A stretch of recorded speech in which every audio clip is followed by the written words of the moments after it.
your goal is not enough. नमस्कार दोस्तों, स्वागत है आपका हमारे YouTube चैनल में। तो जैसा कि मैंने कहा था, हड़प्पा काल के धार्मिक जीवन के बारे में आज हम चर्चा करेंगे और यह मेंस के पॉइंट ऑफ व्यू से बहुत ही इम्पोर्टेंट क्वेश्चन है और हमेशा आ सकता है या कभी भी आ सकता है, इसलिए इसे तैयार करना बहुत ही अधिक ज़रूरी है। इसके बारे में हम कुछ महत्वपूर्ण बिंदुओं पर चर्चा करेंगे, जैसे मातृ देवी की पूजा, शिव पूजा, योनि पूजा, पशु पूजा, प्रकृति पूजा और अंत में मृतक संस्कार। तो आइए एक एक पॉइंट्स में आज हम चर्चा करते हैं। तो पहला पॉइंट है हमारा मातृ देवी की पूजा। जैसा कि हम जानते हैं कि सिंधु घाटी सभ्यता या हड़प्पा सभ्यता मातृ सत्तात्मक व्यवस्था से संलग्न थी, इसलिए यह देवी सर्वाधिक महत्वपूर्ण देवी थी। यह प्रधान देवी थी। साथ साथ उर्वरता की देवी के भी प्रमाण मिले हैं, जिनके गर्भ से पौधों के अंकुरण के प्रमाण हमें प्राप्त होते हैं। हम देख सकते हैं कि इन्हें संपूर्ण लोक की जननी के रूप में संज्ञा दी गई है। इसी के साथ हमारा सेकंड पॉइंट, शिव पूजा।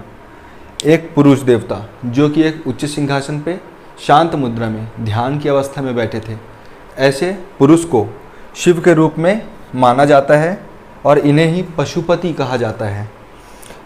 3 मुख व 3 नेत्र माने जाते हैं इनके, और यहाँ पर से अर्थात सिंधु घाटी सभ्यता से अनेक लिंगों के प्रमाण प्राप्त होते हैं। अब हम देखते हैं हमारा थर्ड पॉइंट, योनि पूजा। तो सिंधु घाटी सभ्यता के अनेक स्थलों पर जब खुदाई की गई तो अनेक योनियों की प्राप्ति हुई, अर्थात यह छल्ले के रूप में अनेक जगहों से प्राप्त हुए। इससे हम सिद्ध कर सकते हैं, या कई इतिहासकार इसके बारे में यही मत रखते हैं कि हाँ, यहाँ पर लिंग और योनि की पूजा प्रचलित थी। अब हम देखते हैं हमारे चौथे पॉइंट की ओर, जो है पशु की पूजा।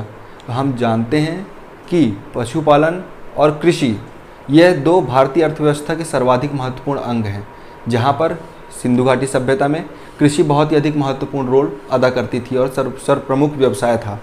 तो हम देखते हैं यहाँ पर कि पशुओं में कुबड़ वाले सांड की विशेष तरीके से धार्मिक पूजा की जाती थी। साथ साथ यहाँ पर से पशुपति की मूर्ति प्राप्त हुई, जिसे आदि शिव कहा गया है, जिनके चारों तरफ जो कि जानवर बैठे थे, हाथी, भैंसा और गैंडा और चीता। तो इस तरह हम कह सकते हैं कि यहाँ पर प्रमुख पशु जो है सिंधु घाटी सभ्यता में ये प्राप्त होते हैं। इसी के तरीके से हम देखते हैं कि हमारी 5वीं पॉइंट जो है प्रकृति पूजा। तो हम देखते हैं न सिर्फ सिंधु घाटी सभ्यता के लोग वृक्ष को, पशुओं को, नदी को, तथापि सूर्य और आदि देवताओं की भी पूजा करते थे। तो हम देखते हैं वृक्ष में पीपल इत्यादि वृक्षों की पूजा की जाती थी, जो कि आज भी हमारे यहाँ हिंदू धर्म के रीति रिवाजों के साथ चल रही है। देखते हैं कुबड़ वाला सांड, जिसे हम आज के डेट में नंदी बोलते हैं, तो नंदी की भी पूजा की जाती थी। इसी तरह प्रमुख नदियों की पूजा की जाती थी और सूर्य आदि प्राकृतिक देवताओं की पूजा की जाती थी। इसी तरह हम देखते हैं मृतक संस्कार, जिसमें आते हैं 3 पॉइंट, पूर्ण समाधिकरण, आंशिक समाधिकरण और कलश शवाधान, जिसे हम दाह संस्कार भी कह सकते हैं।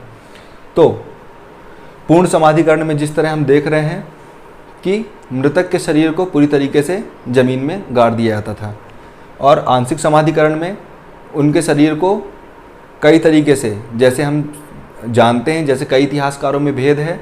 कुछ लोग कहते हैं कि इसे चील कौओं को समर्पित किया जाता था, विभिन्न पशुओं को समर्पित किया जाता था, तत्पश्चात बची हुई हड्डियों को जमीदोज किया जाता था।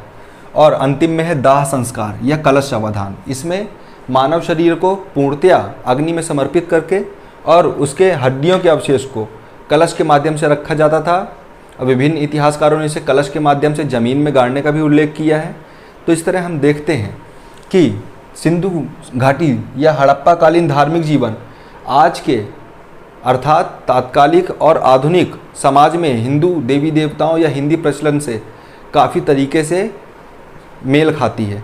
तो इसी के साथ दोस्तों आज का हमारा महत्वपूर्ण वीडियो ख़त्म होता है। अगले पॉइंट के साथ हम आपसे अगली बार मिलेंगे। नमस्कार।